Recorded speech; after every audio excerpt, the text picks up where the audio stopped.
जहाज को 1.5 माह की कोशिशों के बाद बिलाखिर निकाल लिया गया है। जहाज अब खुले समंदर में मौजूद है।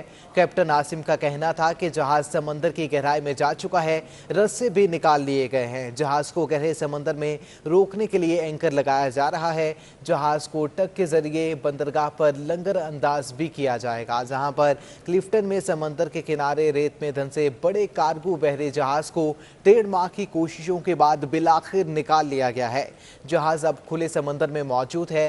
कैप्टन आसिम का कहना था कि जहाज समंदर की गहराई में जा चुका है। रस्से भी निकाल लिए गए हैं, जबकि जहाज को गहरे समंदर में रोकने के लिए एंकर भी लगा लिया गया है।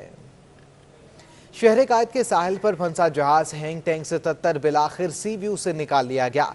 हमारे नुमाइंदा एयाज राना तफसीलात से आगाह करेंगे। जी बिल्कुल, इस वक्त मैं उस मुकाम पे मौजूद हूँ जहाँ पर पिछले 1.5 माह से जो है वो जहाज़ खड़ा था। अगर मेरे कैमरामैन आसिफ हुसैन आपको दिखाएं तो ये वो मुकाम है। इसके पीछे जहाँ ये क्रेन बार्ज खड़ी हुई है, इसके सामने ये जो है इस वक्त यहाँ पे जहाज़ होता था, जहाँ ये एक फैमिली इस वक्त नहा रही है और यहाँ पर इस वक्त आने की उस वक्त इजाज़त नहीं थी।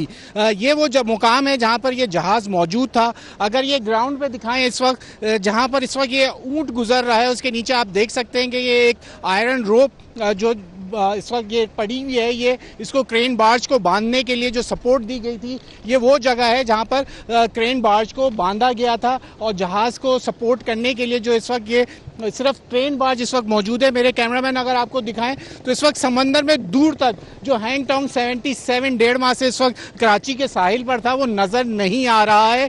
वो इस वक्त कराची के आउटर चैनल की तरफ वो गामजन है और उसको अब वहाँ पर जाके जो है वो लंगर अंदाज किया जाएगा। जहाँ तक महमूद मौलवी जैसे कि उनका कहना था कि जहाज़ को जब वो चैनल तक पहुँचेगा उसके बाद जो है वो कानूनी कार्रवाई के तहत जिस तरीके से उसको लेटर जारी किए गए थे उसको अरेस्ट कर लिया जाएगा और उसके बाद जो उसकी टेक्निकलिटी यानी उसको चेक किया जाएगा। अगर वो उसके अंदर उसकी कोई ख़राबी नहीं है, जो उनके ड्यूज़ अब उनको जो मालिक ने देने हैं इस वक्त, जो बहरी उमूर की जो हमारी एजेंसियां हैं उनके जो अखराजात हैं वो पूरे देने के बाद जो वो जहाज़ है वो फिर यहाँ पाकिस्तान की हदूद से जो है वो उसको जाने की इजाज़त दी जाएगी। ठीक है, बहुत शुक्रिया आपका एयाज राना। वज़ारत साहिली उमूर के मुशीर महमूद मौलवी ने कहा है कि जहाज़ को बंदरगाह पर रखा जाएगा। MMD जहाज़ को तकनीकी लिहाज से मौजू होने के बाद रवानगी की इजाज़त दी जाएगी।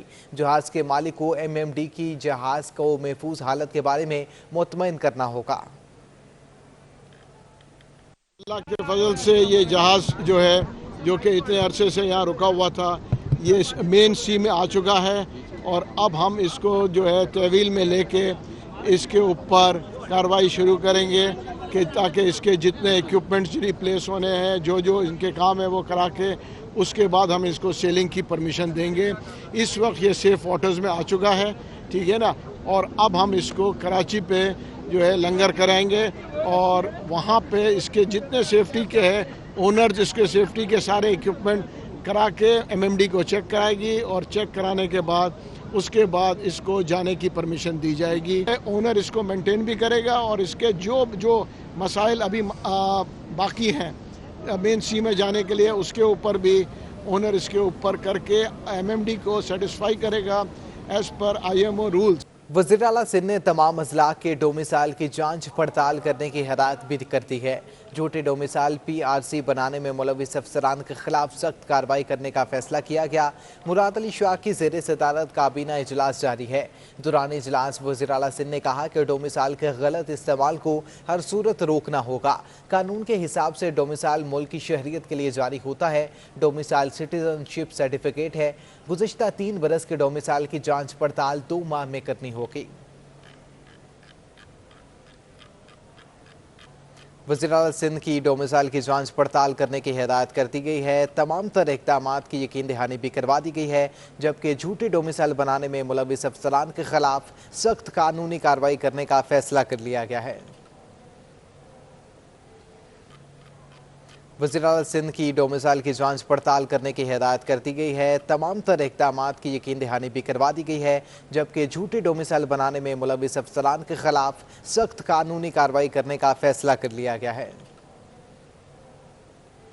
हुकूमती अहकामात पर शहर में मुख्तलिफ शोबाजात की जानिब से कोरोना वैक्सीनेशन का अमल जारी है। ऑल पाकिस्तान CNG एसोसिएशन की जानिब से गुलशन इकबाल में वैक्सीनेशन वैन में वैक्सीन लगाई जा रही है। तफसीलात जानते हैं हबीब खान से। जी हबीब, आगाह कीजिएगा। जी बिल्कुल, देखें हुकूमत पाकिस्तान और हुकूमत सिंध के अहकामात पर मुख्तलिफ शोबाजात की जानिब से जो वैक्सीनेशन का अमल है उसको करवाया जा रहा है। शहर के मुख्तलिफ डिपार्टमेंट्स में जो है वो ये अमल जारी है। आज पाकिस्तान के जो एक अहम सेक्टर है CNG sector, all Pakistan CNG sector की जानिब से भी आज वैक्सीनेशन का जो है वो इनेकाद करवाया गया है, जिसमें न सिर्फ CNG सेक्टर से जुड़े लोग बल्कि जो आम शहरी हैं वो भी आकर यहाँ से रुजू कर सकते हैं। इस वक्त भी देखें वैक्सीनेशन का अमल यहाँ पर जारी है। लोग अपनी वैक्सीनेशन करवाने आ रहे हैं। लोग सिंगल डोज के लिए भी, जिनको फर्स्ट डोज है वो भी यहाँ पर आ रहे हैं और जिनका सेकंड डोज है वो भी यहाँ से आकर सहूलत से जो है वो इसको हासिल कर सकते हैं। शुएब खान जी इस वक्त हमारे साथ मौजूद हैं, ऑल पाकिस्तान CNG एसोसिएशन के सरबराह हैं। शुएब भाई, आप लोगों की जानिब से ये आज एक अहम इक़दाम किया गया है, लोगों को फैसिलिटेट किया जा रहा है आप लोगों की जानिब से, तो क्या आप इसको बना रहे हैं और आगे कितने दिनों तक इसको जारी रखना है? बिस्मिल्लाहिर्रहमानिर्रहीम, नाबदु व नसल्ली अला रसूलिल करीम। देखिए जी, जैसे गवर्नमेंट ऑफ पाकिस्तान ने वैक्सीनेशन के ऊपर ज़ोर देना शुरू किया कि तमाम स्टाफ, तमाम चीज़ें वैक्सीनेट हों, इसी चीज़ को मद्देनज़र रखते हुए हमने कोशिश की है कि अपने डोर स्टेप पे अपने तमाम स्टाफ को और फर्दर जितने ही हमारे मोहल्ले में CNG हैं, पेट्रोल पंप हैं हमारे इलाके में, उन सब को बुलाया यहाँ। और आप देखें कितना रश है, माशाल्लाह क्यू लगी हुई है और सब लोग वैक्सीनेट हो रहे हैं। तो हमने ज़ाहिर है ये सिलसिला रखना था। इसके साथ हमारे साथ ताउन किया सेनानी वेलफेयर ट्रस्ट ने। उन्होंने अपनी वैन इससे पहले भी कई दफ़ा भेजी है, आज भी आप देख रहे हैं कि ऐसे ही सिलसिला है। और हम कराची के मुख्तलिफ स्पॉट्स पे भेजेंगे, मुख्तलिफ CNG स्टेशन और पेट्रोल पंप पे भेज के, तो वहाँ के करीबो जवार के जितने भी CNG स्टेशन या पेट्रोल पंप होते हैं उनको हम मैसेजिंग करते हैं कि आके आप वैक्सीनेशन कराएँ। और ज़ाहिर है कोरोना से बचाव के लिए अभी फ़िलहाल हमारे पास एक यही वाहिद हल है कि वैक्सीनेट किया जाए, तमाम स्टाफ को वैक्सीनेट किया जाए। और हमारी कोशिश है, हम अवेयरनेस पैदा कर रहे हैं। आज आप देखें जो भी स्टाफ आता है, जो भी गाड़ी में फ्यूल लेने आता है या CNG लेने आता है, हम उससे भी रिक्वेस्ट करते हैं भाई आपको जो वैक्सीन नहीं होते हम उससे कहते हैं आ जाएँ, आप 2 मिनट लगेंगे, 5 मिनट लगेंगे और आपकी वैक्सीन हो जाएगी। देखिए इतना अच्छा माहौल है, AC लगा हुआ है, वैन में सारा निज़ाम है, डॉक्टर हैं, वैक्सीनेशन भी हमारे पर तादाद में है। इसके साथ साथ मैं ये भी ज़रूर कहूँगा कि आल सिटी ताजिर इत्तेहाद, जिसका मैं पैटर्न इन चीफ़ हूँ, उनके भी हम शुक्रगुज़ार हैं। उन्होंने ये हमारे लिए बड़ा अच्छा सेटअप किया वैक्सीनेशन का। और तमाम इदारे, जितने बड़े बड़े इदारे हैं, मैं उन सब से भी कहूँगा कि इसी तरह का एक निज़ाम बनाएं ताकि उनके स्टाफ मेंबर्स को और लोगों को वैक्सीनेट कराने में आसानी हो। जी बिल्कुल, जिस तरह आपने सुना शुएब खान जी का भी यही कहना है कि न सिर्फ जो पंप्स पे मौजूद स्टाफ है उनको वैक्सीनेट करवाने के लिए इकदाम किए जा रहे हैं, बल्कि जो अफराद पंप पर फ्यूलिंग के लिए आते हैं उनको भी जो है वो ये गाइड किया जा रहा है कि जो अफराद वैक्सीनेशन करवाना चाहते हैं, भले से उनका सेकंड डोज़ हो या पहला ही डोज़ उन्होंने लगवाना हो, तो यहाँ पर उनको बआसानी ये सहूलत मैसर है और इस सहूलत से जो है फ़ायदा हासिल करें। ठीक है, बहुत शुक्रिया आपका हबीब खान। कुरंगी क्रिक कंटेंट वार्ड नंबर 2 में बल्दियाती इंतखाबात सरगर्मियाँ जोर शोर से जारी हैं। इस वार्ड के मकीन मलीर नदी के बार बार की तुगयानी से पैदा होने वाले सीवरेज मसाइल से परेशानी का शिकार है।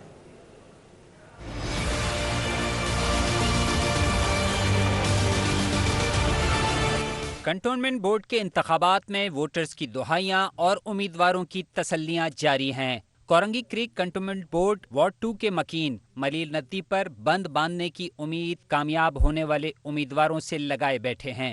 यहाँ पानी के मसाइल और गटर के मसाइल, और ये जो अभी कुछ देर पहले किसी ने कहा कि नदी का मसला, नदी में लो टाइड और हाई टाइड होता है। लो टाइड होता है तो हमारा बिटाई का जो फ्लो है पानी का, कचरे का, वो सारा समुद्र में चला जाता है। जब हाई टाइड होता है तो वो फ्लो मारता है, हमारे बिटाई कॉलोनी के गटर लाइनों को ब्लॉक करता है, जिसकी वजह से ये इलाके में गंदगी ज़रा ज़्यादा नज़र आती है। इलाके के अवाम निकासी आब के मसाइल के साथ फरहमी आब के बहरान को अहम मसला करार देते हैं। मसला यहाँ सीवरेज का मसला है। आप देख रहे हैं कि पानी अभी बारिश का हुआ है, दूसरा तीसरा दिन है पानी का, सीवरेज का वही मसला है। पानी का बहुत बड़ा मसला है कि पानी तकरीबन 20 से 25 मिनट या आधा घंटा लाइनों में आता है। 2 घंटे अगर वो आता है तो मुख्तलिफ टैंकों में जाता है, जिससे इलाका मकीनों को सिर्फ 20 से 25 मिनट या आधा घंटा मिलता है। नवाज लीग के उम्मीदवार शौकत खान सवाती कहते हैं कि वो कौंसलर के इंतखाबात में हिस्सा लेने से कबल ही दोस्तों की मदद से मसाइल हल करते रहे हैं। यहाँ पर जो पानी के मसाइल है, गटर लाइन के मसाइल हैं, उसके अलावा सीवरेज का बहुत बड़ा प्रॉब्लम चल रहा है। इंशाल्लाह ताला अल्लाह रब्बुल इज़्ज़त ने हमें चाहा और हमें मुंतखब किया तो ये मसाइल इंशाल्लाह दूर करवाएंगे। भिटाई कॉलोनी में मसाइल बढ़ने की वजह गैर कानूनी तामीरात भी बताई जाती हैं, जिसके बायस सहूलियात की फराहमी में खलल पैदा हो रहा है। कैमरामैन अब्दुल कयूम के साथ Rizwan Ahmed, city 21। Cantonment board इंतखाबात से कबल ज़ाब्ते के खिलाफ वर्जी पर पीटीआई के एक और रुकन सिंध असेंबली शहजाद कुरैशी को शोकस नोटिस जारी कर दिया गया है। कंटोनमेंट बोर्ड इंतखाबात से कबल ज़ाब्ता के खिलाफ वर्जी पर पीटीआई के एक और रुकन सिंध असेंबली शहजाद कुरैशी को शोकस नोटिस भी जारी कर दिया गया है। तफसीलात जानते हैं अपने नुमाइंदा हसन अब्बास से। जी हसन, आगाह कीजिएगा।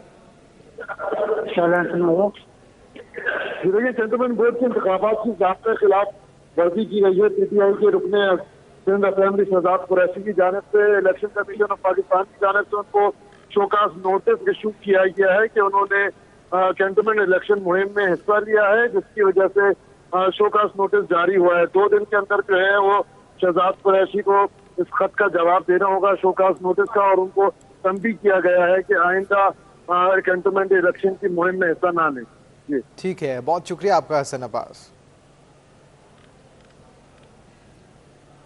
शहर में बारिश के बाद मुख्तलिफ इलाकों में सीवरेज के नाकिस इंतजामात ने शहरियों को परेशान कर रखा है। गलियों में उबलते गटर लोगों के सब्र का इम्तिहान लेने लगे हैं। जी बिल्कुल, कराची के बेशतर मसाइल की तरह से सीवरेज का भी एक बड़ा मसला है जो हमें मुख्तलिफ इलाकों में नज़र आता है। मॉडल कॉलोनी मुइनाबाद का ये इलाका है, बोस्तान रजा सोसाइटी, जहाँ गलियों में गटर उबल पड़े हैं और गटर उबलने की वजह से न सिर्फ इलाका मकीनों को बदबू और ताफुन का सामना करना पड़ रहा है, बल्कि इन गलियों से गुजरने वाली गाड़ियों को भी परेशानी का सामना है। कुछ अहले मोहल्ला मेरे साथ यहाँ पर मौजूद हैं, उनसे हम जानना चाहेंगे कितने दिनों से ये सूरत हाल है। ये तकरीबन 4-5 दिन हो गए जब से बारिश है, जब से यही सूरत हाल है यहाँ पे। हालांकि कंप्लेन भी करी थी, लेकिन गाड़ी आई, गाड़ी देख के वापस चली गई। ये मुसलसल पानी बह रहा है और गंदगी इतनी है कि आगे जाना गुजर नमाजियों के लिए भी बड़ी मुश्किल प्रॉब्लम। इनके बहुत मकान आते हैं, लातादाद मकान, पूरी सोसाइटी आगे तो जा भी नहीं सकते, बहुत पानी है। जी बिल्कुल, बहुत पानी, ऐसे रोजाना यही हाल हो रहा, बह रहा है पानी थोड़ा। ठीक है जी, इनका ये कहना है कि कंप्लेन की गई थी सूरत हाल के हवाले से। थोड़ा सा हम अगर दिखाना चाहें, आप थोड़ा साइड पे आइएगा, तो ये एक गली के ऊपर ही, गली के आगाज़ में ही जो है वो शुरू में ये गटर है, जहाँ से आप देख रहे हैं कि बाकायदा तौर पर ओवरफ्लो हो रहा है ये सीवरेज का पानी, जिससे गंदगी फूट रही है। कमर्शियल एरिया भी है, इसी के साथ में डोमेस्टिक एरिया है, यहाँ पर मकानात हैं, गलियों से गुजरगाह है लोगों की। इन तमाम तर लोगों को परेशानी का सामना करना पड़ रहा है और इनका यही कहना है कि कंप्लेन की गई, गाड़ी भी आई, लेकिन मसला हल नहीं हो सका और 4 से 5 रोज़ गुजर चुके हैं इसी तरह से परेशानी का सामना। ठीक है, बहुत शुक्रिया आपका ज़मीन नवाज तफसीलात से आगाह करने के लिए। जैकब लायन का 85 साला बुजुर्ग 39 साल से दरबदर की ठोकरें खाने पर मजबूर है। 220 गज के बदले सिर्फ 8 गज जमीन का सुनकर अदालत भी हैरान रह गई। जस्टिस इरफान सादत खान और जस्टिस मोहम्मद फैसल कमाल आलम पर मुश्तमिल बेंच के रूबरू 220 गज जमीन के बदले सिर्फ 8 गज जमीन देने से मुतालिक दरख्वास्त की समाअत हुई। दरख्वास्त गुजार गुलजार हुसैन ने कहा कि 1982 में मेरा घर लायंस एरिया सेटलमेंट प्रोजेक्ट की नज़र हो गया, बदले में मुझे सिर्फ 8 गज कमर्शियल ज़मीन दे दी गई। अदालत ने DGKDA से वजाहत तलब करते हुए project director Lions settlement development authority को जवाब जमा कराने का हुक्म दे दिया और समाअत 12 सितंबर तक मुलतवी कर दी। अच्छी है हमारे, लेकिन कारोबार को तबाह होने की वजह से हमारी ख़राब हो गई। जब कारोबार बंद हो गया तो इनकम कहाँ से होगी? हमारी पोजीशन मेरी ठीक नहीं है। 64 में स्टेट ऑफिस से मुझे अलाटमेंट ऑर्डर दिया, वो है और 27 रुपये किराया होकर मैं पेमेंट करता रहा। महकमा लैंड यूटिलाइजेशन में गैर कानूनी अलॉटमेंट के खिलाफ रेफरेंस की समाअत के दौरान नायब ने गैर हाजिर मुलजिम से मुतालिक रिपोर्ट जमा करवाने के लिए मोहलत तलब कर ली है। एहतसाब अदालत में महकमा लैंड यूटिलाइजेशन की गैर कानूनी अलॉटमेंट के खिलाफ रेफरेंस में अदालत के नोटिस के बाद मुलजिम पेश हुए, जबकि साकिब सुमरो समेत दीगर गैर हाजिर रहे। नैब ने गैर हाजिर मुलजिम से मुतालिक रिपोर्ट जमा करवाने के लिए मजीद मोहलत तलब कर ली है। अदालत ने इस्तदा मंजूर करते हुए रेफरेंस की समाअत 17 सितंबर तक मुलतवी कर दी। मुलजिमान की करप्शन की वजह से 1.5 अरब रुपए का नुकसान हुआ।